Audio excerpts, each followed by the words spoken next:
Hello, and thank you for joining us for this edition of New Life Today. I am your host, Pastor Gregg Tipton. Listen, before we get started, I just want to say this. If you enjoy the content of this program and you enjoy the topics that we talk about and different things that we cover, do us a favor. Hit that subscribe button, click the like button, give us a thumbs up, and leave us some comments if you would. We'd love to hear from you. Also, we are also a church congregation located in East Wenatchee, Washington, which is Central Washington. If you are in or around that area, I want to invite you to come to one of our services. You can also visit our website, newlifecenter.live. Again, that's newlifecenter.live. You can visit that. On there, you will hear messages that I have preached and I have ministered, and you'll be able to see what our church is about, what we believe, and what our service times are. And so I invite you to do that. I invite you, if you're able, to join us for one of our live services, Sunday morning, 10 a.m., or Wednesday evening at 6:30 p.m. We're going to talk just a little bit about the Ezekiel 38-39 war and cover that and do a little bit more reading about it in just a moment.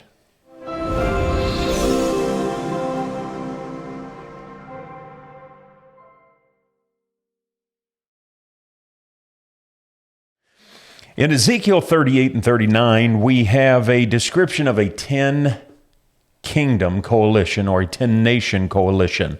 Now, in previous videos, I talked a little bit more about the land of Israel, kind of leading up to this, because that is what everybody's eye is on in the end times, is that beautiful land, that pleasant land that Daniel calls it. And so I've talked a little bit more about Israel, about how it belongs to the Jewish people, that Jerusalem is their capital city, and that they have a right to that because God cut covenant with Abraham so far back and with his descendants forever. And God is the owner of the whole world, the owner of the earth, the universe, everything that is therein, has apportioned that to the children of Israel. Now, with the news that we're getting about the aggressions against the Ukraine, and not just the Ukraine, but many of the old Soviet Union bloc or the Soviet bloc countries, that there is now aggression being brought to them, and hundreds of thousands of troops put on the borders of the Ukraine and different areas. We're beginning to see a coalition of the nations and a conquering of the nations that the Bible talks about. In Ezekiel 38, the Lord revealed a 10-nation coalition that Scripture tells us will assemble against Israel in the last days. Now, the last days, anytime that terminology is used, it's always talking about the time of the end. It's talking about the time of tribulation. The day of the Lord is when He comes back and puts a stop to all rebellion.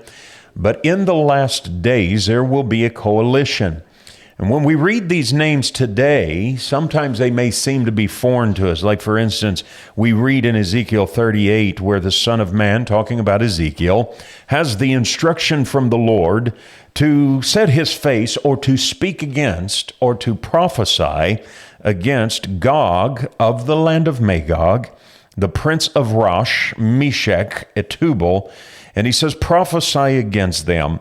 And then he goes on and talks about Persia and Ethiopia and Libya. And he talks about Gomer and all of their troops and Togarmah and all of these places, those who are in the far north. And so those names may seem unfamiliar to us or a bit foreign, but the Scripture gives us a glimpse into who they are and where they're located. We also get a geographical perspective of it, helping us with modern understanding of who these countries represent and what they're going to play, what places are going to play. Now, the name Russia, somebody may say, well, Pastor, the name Russia does not exist in the Scripture. You are right. It's not found anywhere in the Scripture. However, it does not mean that Russia does not figure prominently in Scripture. The land of Russia is seen in Scripture just by a different name. Now, they're not the only one. There's others that are the same way. For instance, I'll give you just one that is not found in Scripture by the name that we hear today, but it is talked about in the scripture during the time of Ezekiel, and they play a very prominent role and fill a very prominent place in Bible prophecy. We know it as Persia in scripture, but in 1935 they changed their name to Iran. They went from Persia to Iran. We read them as Persia in Scripture. So Ezekiel lists the name of Rosh, which is most likely the land we know today as Russia. Here's a reason. Two reasons. One, and probably the weakest of them, is phonetically they have a connection. So Russia has a phonetic similarity to Rosh. However, it has a geographical hold, which is more, probably the stronger of the two arguments, is its geographical similarity, according to Ezekiel's description, and what we know about Russia and their geographical description. Now, somebody might say, well, how do we know that for sure? Well, biblical prophets always assumed Israel to be the center of the world. So think about that for just a moment. Biblical prophets, whenever they were prophesying and whenever they were talking about Israel and they were talking about the countries in proximity to Israel, they always believed Israel to be the center of the world. It was the center of everything. It's the epicenter of where everything in the last days will happen. You've got to understand that a vast majority of the focus of end times is going to be on that little piece of real estate that we know as Israel and that piece of land.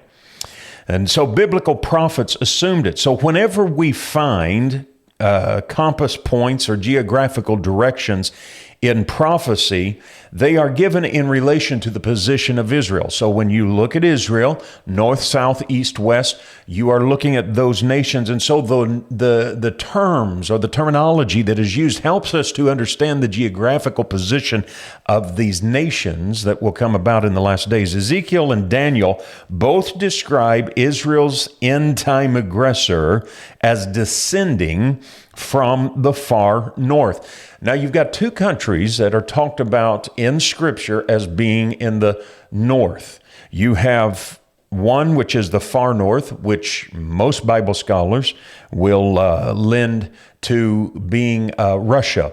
Why is that? Because what is further north of Russia? Absolutely nothing. Russia is the furthest point north on the compass. There is another place that is north of that, which is Togarmah, which is current-day Turkey. So you have current-day Turkey, which is north of Israel, and you have the kingdom of the south, which takes in Egypt and all of that area. So Daniel and Ezekiel begin to tell us that the end-time aggressor towards Israel is going to come out of the far north. Daniel used the phrase, the king of the north, to describe the commander of the alliance in Daniel 11, 5 through 35. Now, those verses of Scripture have a dual application because at one point they're talking about a Seleucid king, Antiochus Epiphanes, that takes over after Alexander the Great has died. And then it changes venues to talking about the Antichrist. Then Ezekiel's prophecy lends support to Daniel's, indicating the invading armies will arrive in Israel from the far north. And that's in Ezekiel chapter 38, verses 6 and verse 15. Let me read that for you. He says this, Gomer and all its troops, talking about that coalition, he says, the house of Togarmah from the far north and all its troops, many people with you. He's talking about that alliance that's going to come against them. Then in verse 15, he says, then you will come from your place out of the far north, you and many peoples with you, all of them riding on horses, a great company and a mighty army. So we begin to see in that proximity. Now, let me give you the coalition of these nations real quick. The commander of the alliance is found, he is Gog. We find him mentioned in verse 1, verse 2, and verse 7. I'll read those for you. Now, the word of the Lord came to me, saying, Son of man, set your face against Gog of the land of Magog, the prince of Rosh, Meshech, and Tubal, and prophesy against him. And then in verse 7, it says, prepare yourself and be ready, you and all your companies that are gathered about you, and be on your guard for them. So we have this picture. Ezekiel identifies Gog as a prince, meaning that this is a person or this is an individual, and Magog is the land or the nations that he rules. And so we begin to get a picture as this stuff. And here's the nations that align with him. You have Gog of Magog. Magog is the modern day Stan countries, what they call the modern day Stan countries. This is Kazakhstan. I'm going to go through this and try to read these because these are names, it's kind of like the Hittites, the Parasites, all of those sites. So Kyrgyzstan, Uzbekistan, Turkmenistan, Tajikistan, and perhaps even Afghanistan. You got to say them fast. You also have the home of Gog that Ezekiel points out. And then you've got the founding of it. And we get a little bit of a picture of the founding of these nations. And we're going to have to cover these in another video, but I'll give you this one.